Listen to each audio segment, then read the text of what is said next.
누차 강조했던 것들이 기본입니다.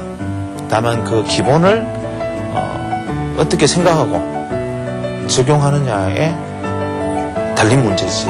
그래서 그거를 제가 각도 맨날 느슨하면 안 됩니다. 떨어지는 각도보다 상승하는 각도 커야 됩니다. 예각이어야 됩니다. 이것이 진짜 가는 겁니다. 예각이 아니면 소용없습니다. 예각이 아니면 죽었다 다시 가야 됩니다. 시장은 죽어야 삽니다. 이런 얘기들이 다 그래서 나오는 얘기단 말이죠. 우리는 항상 추세의 모멘텀의 방향을 의식하고 있어야 됩니다. 그 방향뿐만이 아니라 이것이 오르는 힘, 각도, 그 다음에 두 번째 중요한 이격, 그걸 항상 염두에 두고 있어야 됩니다.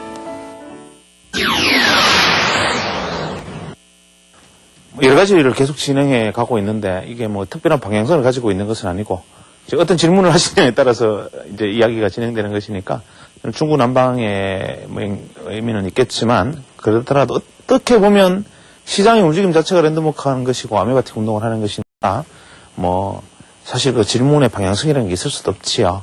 그냥 궁금하다고 생각되시는 부분들을 파생거래 중에서 느껴졌던 부분은 그냥 그대로 질문을 하셔도 좋습니다. 요즘 분 차트를 보면은 그 트랩을 일으키고 상당히 크게 움직이고 있는데요. 예. 그 트랩과 그 페일에 대해서 좀 간단히 좀 설명해 주셨으면 좋겠습니다.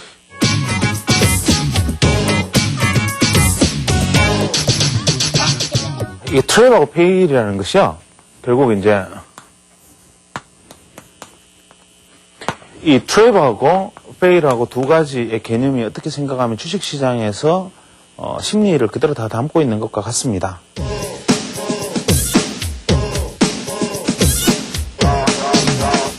예를 들면 우리가 파동이라는 것을 놓고 생각을 한다면 파동이라는 것은 우리가 이제 체와 용의 관계를 놓고 생각을 한다면 우리가 이제 전통적으로 동양사상에서 보면 이제 체와 용의 관계에서 이 사물이 운동을 한다고 그러죠. 여기에서 이야기하는 우리가 음과 양이 생기는 것도 원래는 아무것도 없는 상태에서 움직여서 양이 되고 머물러서 음이 되고 그러니까 움직이면 양이 되고 머물러서 음이 되고 그 움직임과 머무름이 음과 양이 되어서 태극이 되는데 그 태극 이전에 움직임과 움직임의 이전에 무극이니 무극과 태극은 같은 것이다. 뭐 이렇게 얘기해요. 이것을 움직임과 움직이지 아니함. 이것을 이제 본체와 움직임이라서 이제 체와 용의 관계로 설명을 합니다. 그러면 이것을 이제 확대 해석해서 생각을 하면 어떤 관점에서 볼 수 있느냐 하면 인간의 어떤 그 생각 혹은 인간의 어떤 활동 혹은 사람과 사람이 부딪혀서 일어나는 모든 스파크들은 본질적인 움직임과 사실은 그 움직임의 어떤 반작용으로 멈추려는 속성을 동시에 가지고 있는 거죠. 예를 들면 이런 것이죠. 파동을 놓고 얘기를 한다 그러면 우리가 1, 2, 3, 4, 5파동이라고 엘리어트 파동식으로 얘기를 한다면 그렇게 얘기를 했단 말이에요. 그러면 사실은 여기서 1, 2, 3, 4, 5파동이 중요한 것이 아니라 이 1파동이라는 것이 형성되고 성립되는 것이 무엇이냐 하면 하나의 새로운 움직임의 시작이다라는 것이죠, 사실은. 그 다음에 이 5파동의 마지막 파동이라는 것은 뭐냐면 이 파동의 움직임이 다했다라는 것을 알려주는 신호잖아요. 그러면 실제적으로 우리가 그 움직임 자체를 취할 수 있는 것은 우리가 엘리어트 파동식으로 이야기하면 이 3파동밖에 원래는 진행은 3파동에서 하는 거라면 왜냐하면 어차피 이것은 떨어 내려오거나 지지거나 출발하거나 할 때의 과정이지만 실제적으로 전진해 있는 것은 이제 이 부분인데 파동론으로 놓고 본다면 실제로 이 위에 올라가 있던 이 마지막 5파동은 실제로 시장 심리로 이야기한다 하더라도 이 3파동의 이 용의 움직임에 대한 이 다중의 심리들이 이 추종하려는 쉽게 말하면 이 익스플로전 모든 사람이 어떤 하나의 방향성에 무의미하게 그냥 진짜 불꽃처럼 따라가는 것이 5파동이잖아요. 원래 이 파동으로 치면 그렇기 때문에 실제로 우리가 1파동에서 3파동을 진행할 때 1파동의 고점을 돌파해 들어가는 이 상황을 냉정하게 놓고 보면 우리가 하나의 어떤 그 채널을 브레이크아웃하는 것. 원래 이 채널 브레이크아웃의 이 채널이라는 개념은 원래 오버보트 그 다음에 오버솔드 쉽게 말하면 과매수와 과매도의 경계선을 의미하는 거란 말이죠. 그래서 우리가 소위 말하는 과매수, 과매도라는 것은 어떤 프레임을 잡느냐에 따라서 예를 들면 주봉상, 월봉상, 일봉상 이로 얘기할 수 있겠지만 분봉으로 봐도 그 단기 매듭이 과매도와 과매수일 수 있잖아요. 그런데 채널 자체의 논리로 본다면 예를 들어서 이제 1파동이 형성이 되는 과정이 우리가 크게 놓고 본다면 이제 1파동이 이렇게 큰 파동으로 본다면 1, 2, 3, 4, 5로 가서 1파동이 이렇게 보이겠지만 실제로 한 개의 1파동이라는 것은 작은 이 파동들이 무수히 형성되는 것 아니겠어요? 그러면 우리가 전통적인 채널 논리로 보면은 이것을 돌파하면은 오버보트인데 쉽게 말하면 과배수인데 사실은 파동의 출발이잖아요.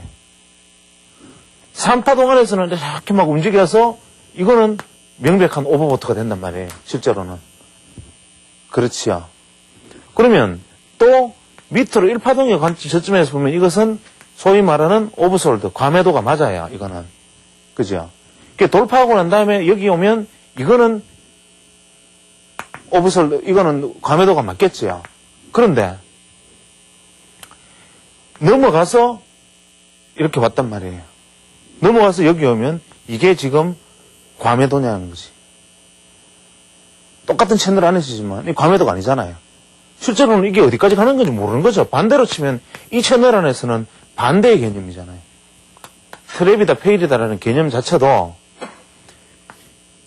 큰 항목이 없으면 트랩인지 브레이크아웃인지를 알 수가 없는 거고 큰 항목이 없으면 쉽게 말하면 브레이크아웃인지 페일인지를 우리가 모른다는 겁니다.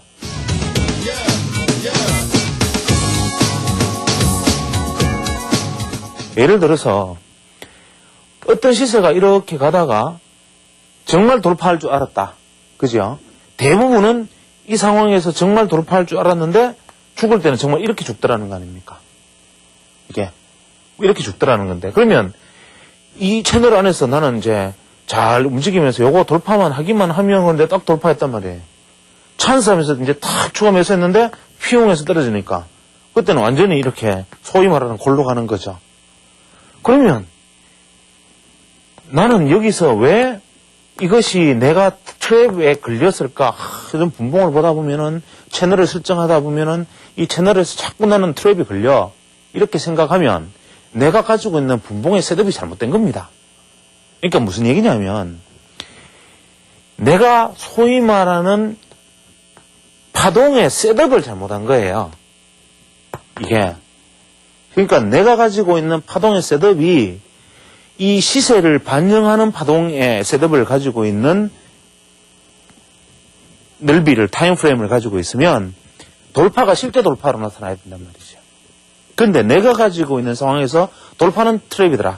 이거는 무엇이냐면 실제로 파동을 셈할 수 없는 이 현재의 파동도 자꾸 변하는 것이 우리가 또 파동의 부분도 어리석은 자들은 잘하는 표현 송구스럽고 어리석은 사람들은 이 교조적인 지식에 사로잡힙니다. 우리 장자가 이렇게 얘기했잖아요. 장자가 매미는 계절에 사로잡혀서 겨울을 모르고 이 우물한 개구리는 공간에 사로잡혀서 바다를 모르고 이 어리석은 지식인들은 자기가 아는 것에 사로잡혀서 다른 것을 모른다 그랬단 말이에요. 소위 말하는 우리 파동이라는 것도 1분은 1, 2, 3, 4, 5, 1분 파동에서 전체 또 1, 2, 3, 4, 5, 전체 30분 파동에서 또 1, 2, 3, 4, 5에서 분번 이런 식으로 세어 나가는 것이 아니라 이 시장 안에서 실제로 방향성이 나아가는 것이 파동의 진행 방향이고 실제로 파동이 예를 들어서 오늘의 시장의 움직임에서 갔다면 이게 중심파동이 된단 말이에요. 이게 중심파동으로 잡히는 타임프레임을 내가 설정을 해야 되는 것이죠. 그러니까 쉽게 말하면 타임프레임이 유연해야 되는 것이라는 겁니다. 그냥 일봉 놓고 앉아서 파동의 개수를 세고 있고 주봉 놓고 앉아서 중기 파동에 심지어 엘리어트 파동에 ABC다, 1, 2, 3, 4, 5다 이렇게 파동에 요즘은 중기 3파동에 조정 2파동 이렇게 세는 분들도 있는데 그런 교조적인 것들은 쉽게 말하면 내가 오히려 지식에 사로잡혀서 내가 오히려 보아야 할 것을 보지 못하는 것이죠. 그러니까 무엇이냐면 결론적으로 트랩이다 하는 것은, 트랩이다라는 것은, 혹은 페일이다. 이것을 돌파하지 못하고 끊기더라. 혹은 반대로 넘어갈 때도 마찬가지인데, 일단은 뭐 시간 관계상 일단 이 정도 얘기를 하지만, 오늘 하여튼 이 반을 제가 답변한 걸 하죠.